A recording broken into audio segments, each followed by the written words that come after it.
I'm Gill Hornby and this is my book, The Hive.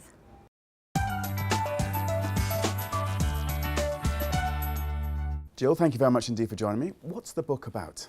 The book is about a group of mothers in a primary school, and it goes for an academic year, and it's a year of fundraising. They're all ganging together to get the funds together for a new library for the school. But really it's about female society. It's about how female friendships are made and about how cliques dominate and how queen bees take control of everything and then come a cropper.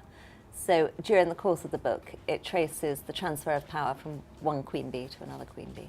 Well, you say Hive, it's called that for a reason. One of your lead characters, she's called Bee. She is, yes. So is that the way that you see the relations between women as a competition? It completely is the way women relate to one another, completely. I mean, I didn't invent this. There's an American psychologist who wrote a very famous book called Queen Bees and Wannabes, which people turn to when their daughters are having trouble at school, and it's really about how cliques function in high schools.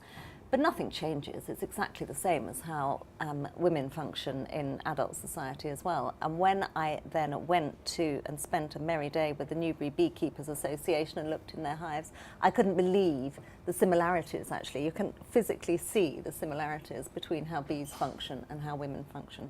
And a hive isn't just a negative thing, you know. I mean, yes, there's stinging, and yes, there's a lot of power play, but also hives are wonderful. You know, they make honey. In fact, they keep the planet going. So, and in a way, that's what these women are doing as well. They're keeping the school going. And I gather you were inspired by the movie Mean Girls, is that right? Well, Mean Girls is based on this book I was talking about, Queen Bees and Wannabes. And when I watched it with my daughter when she was having a bad time at school, I thought, actually, I said to her, we're no different, you know. You're going to have to get used to this because it's exactly the same what's going on outside the school as what's going on inside the school. So, yes, it is a template in a way, but these things are universal truths. So who do you see the book is for? Who's your reader? Women. So it's 50% of the population. And then I don't think it would be a bad thing if men read it as well, because I think they're quite blind to a lot of what goes on. One friend of mine who would not have read it if he wasn't my friend said, I think all men should read this book. I had no idea. And my husband, who doesn't really notice anything much at all, after he'd read it, he went out to a pub and he saw there was a group of mothers from a nursery school having a kind of summer lunch, and he just watched it all play out, and he said it was amazing.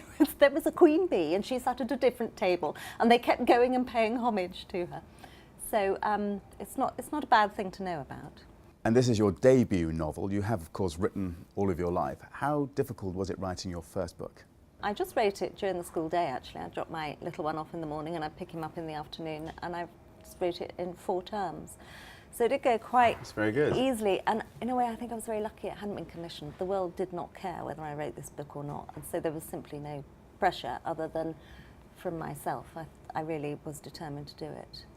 Thank you very much indeed. Well, the book is The Hive and the author is Gill Hornby.